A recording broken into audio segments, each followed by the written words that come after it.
Ready for a wild ride? Today, we're diving deep into Hindu cosmology. We're talking about a place where the multiverse isn't science fiction, it's ancient wisdom. Right. Forget telescopes and theories. We're going back to the source Hindu myths. Those epic tales that have been passed down for generations. They actually describe a multiverse.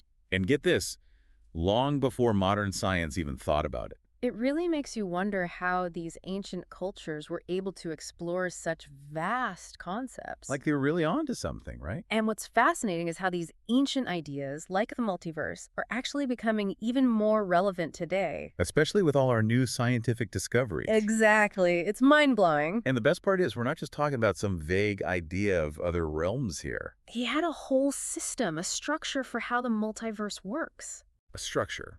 Like what? Think of it like 14 distinct lokas. Lokas. Yeah, 14 different planes of existence. Okay, so like levels of reality. Yeah, you could think of it that way. Yeah. And these weren't just random, isolated places. So how are they connected? They were thought to be interconnected, each with its own vibrational frequency, its own types of inhabitants, and even, get this, its own laws of reality. Hold on. Different laws of reality. Oh, yeah. It's like, imagine a cosmic apartment building. A cosmic apartment building. Okay, I kind of like where this is going. But instead of tenants, you've got gods, sages, and being so fantastical. Fantastical how? Give me some examples. Oh, beings that would make unicorns look totally ordinary. Okay, now you've got my attention. So tell me more about this cosmic apartment building. All right, so at the very top, you have Satyaloka. The abode of Brahma, the creator himself. Okay, so that's like the penthouse suite then, right? The ultimate penthouse. Unparalleled views of, well, everything. Sign me up. Although, knowing my luck, I'd probably end up with the cosmic equivalent of a noisy neighbor. Well, there's a catch. Isn't there always? Even in Svarga. Which is It's another realm, one that's often described as this place of intense beauty, pleasure, and wish fulfillment. Imagine a realm where every desire is granted. every desire. Okay, now we're talking. But even in Svarga, the experience of pleasure, it's temporary. Temporary. Fleeting even. The inhabitants, even with their, celestial status, are still bound by karma. Karma, you mean like what goes around comes around? Yeah, exactly. Yeah. And the cycle of birth and death. Ah, so even paradise has an expiration date. That's kind of a downer. But it makes you think, right? It does. It makes you think. If even the gods aren't exempt from that cycle of existence, what does that mean for us? For us down here, just trying to figure things out, it's a question that lies at the heart of Hindu cosmology, really. Okay, so it's deeper than just these stories, these myths. Much deeper. These myths weren't just meant to be fantastical stories, right? They were tools. Tools for what? Tools for understanding. Understanding the nature of reality, the human condition. Our place in the grand scheme of things. Our place in the universe. It's like each story, each character, each realm, they're all a piece of this giant puzzle. Exactly. And when you can start putting those pieces together, you start to get a glimpse into a worldview that's both awe-inspiring and really thought-provoking. Awe-inspiring and thought-provoking. That's a good way to put it. And speaking of awe-inspiring, have you ever heard the story What story? of how baby Krishna revealed the entire universe? Baby Krishna. Yeah. One of the most, well, I guess, beloved deities in Hinduism. Oh, yeah, definitely. And how he reveals the entire universe, actually multiple universes, Multiple universe. inside his mouth. All right, wait. Inside his mouth. Okay, now, even I have to admit, that one sounds a bit far-fetched. It does, doesn't it? And even for me. Are we talking about literal universes here? Or some kind of cosmic metaphor? Yeah. It's a story that's both, really. Both. Okay, I'm intrigued. Tell me everything. So picture this. Krishna's mother, Yashoda, she's trying to feed him, right? But he's being, well, let's just say a typical mischievous child. I know the feeling. Finally, she gets him to open his mouth, and instead of seeing, a toddler's tongue, She sees what? Don't leave me hanging. she sees the entire cosmos.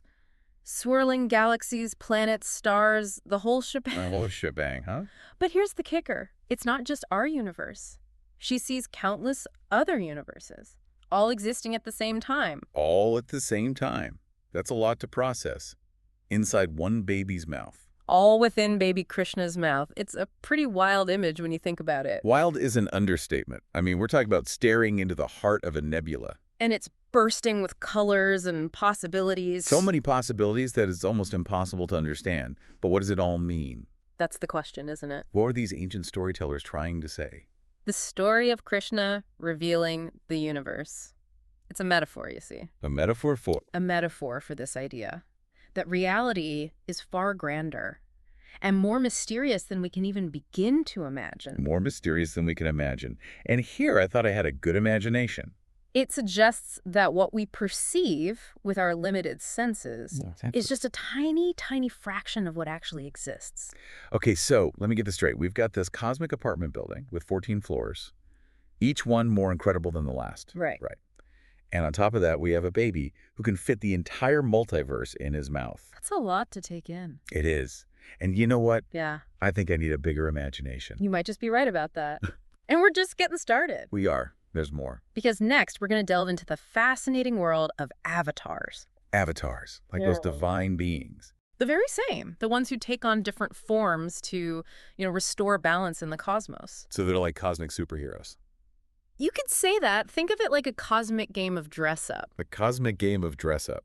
Okay, that's one way to put it. But with incredibly high stakes. We're talking about the fate of the universe here. Oh, I do love a good costume change. Yeah. Especially when it involves saving the universe.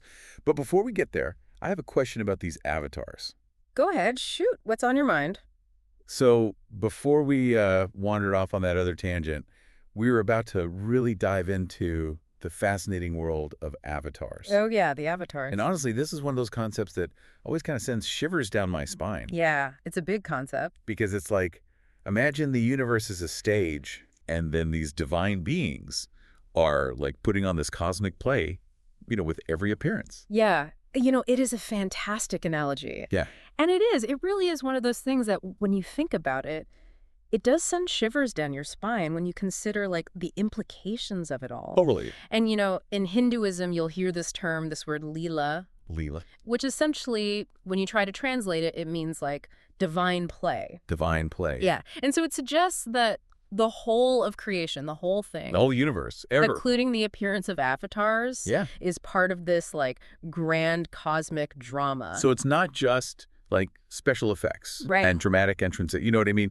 They're not just showing up for the applause. Exactly. So there's a deeper meaning. A much deeper meaning. Behind these avatars. Absolutely. Okay, so what is it? Why are they here? What's the purpose? So each avatar serves a specific purpose. Okay. And they often will appear at a time of, great imbalance in the universe. Imbalance. Yeah, or when, the forces of chaos are threatening to just overwhelm everything. Overwhelm the cosmos. Yeah, and they incarnate to uphold dharma. Dharma. Which can be understood as, cosmic order, righteousness. Righteousness. The path of virtue. Okay. Lots of different ways to think about it. So they're almost like the universe has this immune system. Okay. And these avatars are like the antibodies. Okay, I like. That are fighting off whatever's, threatening the balance. Yeah, that's a really good way to put it.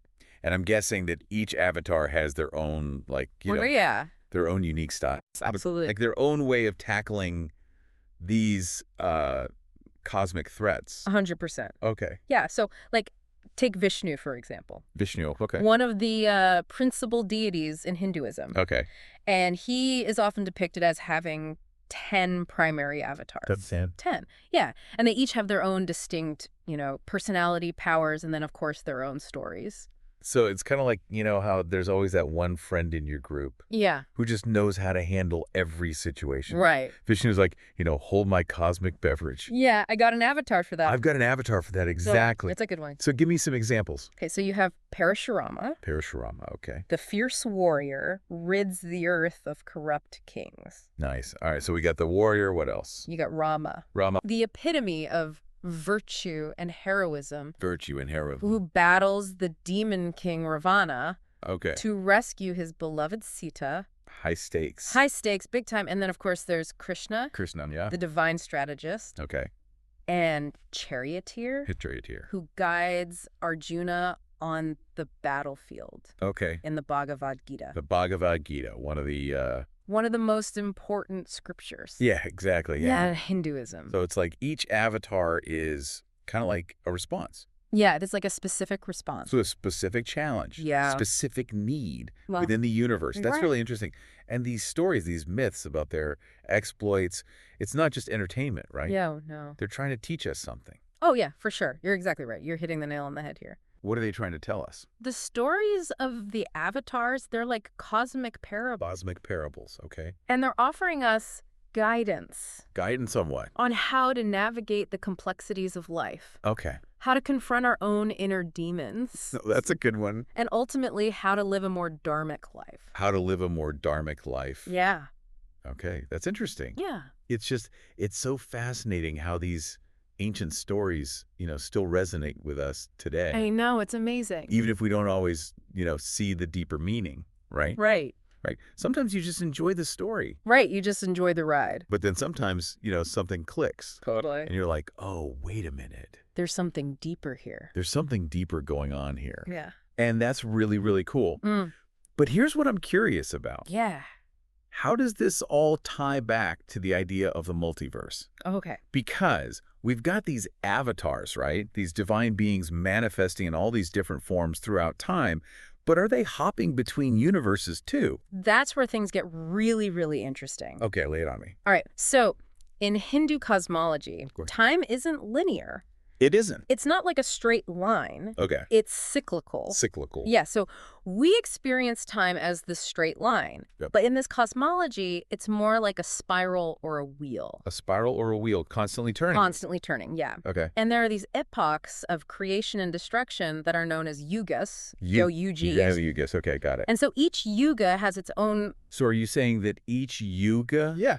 each cycle of time, Yes. could be its own distinct reality? Like its own So about you got it. its own expression of the multiverse? Oh, 100%. Oh, wow. That's a lot. Yeah, so each yuga has its own characteristics. Oh, challenges. Its own set of challenges. Triumphs. Triumphs, exactly. And just as Vishnu manifests these different avatars Okay. in response to these specific needs, you could say that these avatars, they're like actors playing different roles Okay. on this vast cosmic stage of the multiverse. So it's not just different realms, like, existing side by side, Right. but it's also, like, different versions of reality unfolding throughout time. Yeah, you're getting it. That's a lot. It's a lot to wrap your head around. That's really, really wild. It's like the universe is a kaleidoscope, just constantly shifting and rearranging itself into, like, infinite possibilities. Infinite possibilities, exactly. And that brings us to probably one of the most, well, let's just say mind-bending Fine busy, concepts in Hindu thought. which is The idea that what we perceive as reality might just be an illusion. an illusion. Yeah, it's a concept that's known as Maya. Like, are we going Matrix here? A little bit, maybe a little bit. Okay. Okay. So imagine you're watching a magician perform, right? Okay, I'm picturing it. Okay, Maya is like the magician's illusion Okay. that's making you believe something that isn't really real. Okay, so you're saying that the world isn't real. Well, not quite.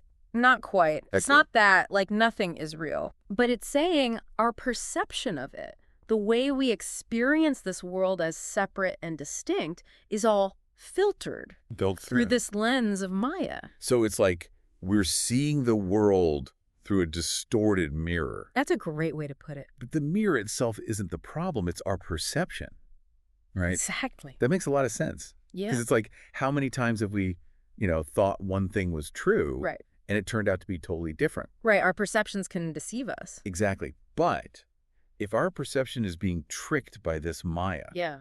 what's the real reality? The million-dollar question, right? Right. It's the question that, Hindu philosophers have dedicated their lifetimes to try and understand and unpack.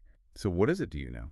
Well, it's not a simple answer, but the way that they talk about it is underlying this illusion of separation. There's this belief in a fundamental oneness. Oneness. Yeah, an ultimate reality that, like, permeates everything. So we're all connected. Yeah. Trees sharing the same roots, 100%. but we just don't see it. We don't see it. Because we're so caught up We're blind in this and... illusion of separation. Yes, exactly. Exactly. And that's where these schools of thought, like Advaita Vedanta, come in. Advaita Vedanta. Advaita literally means non-dual. Non-dual. And it really emphasizes the oneness of all of existence. Okay. Suggesting that, you know what, we're not separate selves. Or not. No, but we are expressions of the single universal consciousness. Of the single universal consciousness. Okay, so not separate, Not separate. but all connected. All connected. Yeah, and this is often referred to as Brahman. Brahman. B-R-A-H-M-A-N. Brahman, okay. Yeah. I mean, my brain is officially starting to hurt, but in a good way. There's a lot to process, I know. It is a lot to process, but it's good. It's good. It's like all these concepts, the lokas, the avatars, Maya. Yeah. It's like they're all pointing towards this bigger picture Yes. of interconnectedness, right? Yes. A reality that's far more, I don't know, it's more profound It is. and mysterious than, like, we can even imagine. Than we could possibly imagine. But if this Maya is so powerful, right? Yeah. And if it's so easy to kind of get caught up in this illusion. Right, because it's so convincing. It's very convincing. What can we do about it? That's the question, right? How do we break free? Well, and that's where these, the teachings of Hindu philosophy come into play. Yeah.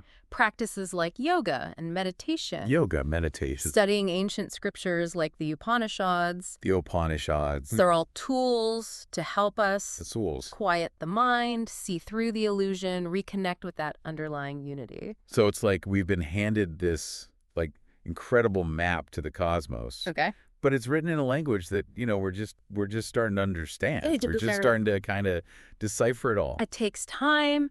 It takes practice. It takes patience. So much to learn, so much to explore. And the more we learn, the more we realize how much there still is to discover. It's kind of an amazing feeling It is. to realize how little we know It is. in a good way. Yeah, it's humbling. It's humbling. But speaking of discoveries, have you ever heard of Brahma's dream? Brahma's dream. Oh, yeah. What is that? Okay, so Brahma's dream, you mentioned it right before the break, and now I really want to know more. Brahma's dream. Because it's like we've explored this cosmic apartment building. Yeah. We met the ultimate multitasker, Who's that? baby Krishna. Oh, yeah. I'm looking at you. Of course. And, we even questioned the nature of reality itself. We're going deep. We went really deep today. Deep dive. So what other, mind-bending wonders await? Well, get ready for another layer here. Okay. Because Brahma's dream kind of takes this idea of Maya, this grand illusion, to a whole other level. Okay. Imagine if, the entire universe, right, with all of its vastness and complexity, was just a dream. The entire universe is just a dream. A dream dreamt by Brahma, the creator god. So Brahma is, the ultimate dreamer. In a sense, yes. And we're all just, figments of his imagination. That's one way to think about it. I hope he's having a good dream. Right. But no, seriously, what are the implications of this? Okay. Because is it saying that nothing we do really matters? Okay, so that's a great question. Because it's all just a dream, right? It's a question that's puzzled philosophers, I bet. for centuries. Yeah. But the thing about Brahma's dream is it's not about, diminishing the significance of our actions. Well- It's not saying that, life is meaningless. Okay. If it's all a dream, who cares? It's not saying that. Okay, good. Instead, it's about encouraging a shift in perspective. A shift in perspective. It's asking us to consider, what if all of our experiences, right? Okay. Our joys and sorrows, our triumphs and failures are all part of something much, much grander. Something bigger than ourselves. Way bigger, like this cosmic dream that's unfolding, Fine. according to this divine script that, we may not fully comprehend, Yeah. but it's still unfolding. It's like, those moments Yeah. when you're so engrossed in watching a movie Okay, yeah. and you suddenly remember, oh, wait a minute. Right. This is just a story. And this is all made up. These are just actors Right. playing roles. Right. Right. But it doesn't, you don't love the movie any less for it. Exactly. In fact, you might even appreciate it On a deeper level. on a deeper level. Yeah. That's a good analogy. Well, it's a really good way to think about it. Yeah, it really is. So Brahma's dream Yeah. doesn't negate any of the beauty It doesn't. or the wonder of this world, right? It doesn't. But it's just asking us to expand our definition of what's real. That's it. That's a great way to put it. And that's a good note to end on. That is. As we wrap up our deep dive into Hindu cosmology, Absolutely. it's really amazing to think about, these ancient myths, Thousands of years old. thousands of years old, and these stories that have been passed down Yeah. generation after generation after generation, I know. that they're still grappling with these big questions. They're timeless. They are timeless, Yeah. about the nature of reality, about consciousness, about our place in the universe. It's humbling It is when humbling. you think about, where we come from and what we're trying to understand here, And how much we still don't know. and how much we still don't know. That's part of the fun of it all. It is. It's like we've been on this incredible journey. We have. We've explored these vast realms of Hindu cosmology. All the different layers. We met these fascinating characters. We contemplated these, like, truly mind-bending concepts. That's what we do here. And it all started, we started with these 14 lokas. 14 levels of existence. Right. Then we encountered avatars, these cosmic superheroes. Trying to save the day. Saving the day. And then we ended up, here we are, pondering the nature of reality itself through the lens of Brahma's dream. It's been quite a ride. It really has. Okay. And it's amazing to me how much, depth and richness there is to these ancient traditions. Oh, absolutely. There's always more to learn. Always more to learn, and that's what's so exciting about it, because with each new discovery, with each new perspective, we kind of inch closer And get closer to understanding this vast mystery of existence. of why we're here. Exactly. And that's what it's all about. This has been The Deep Dive, It has. and we'll catch you in the next episode.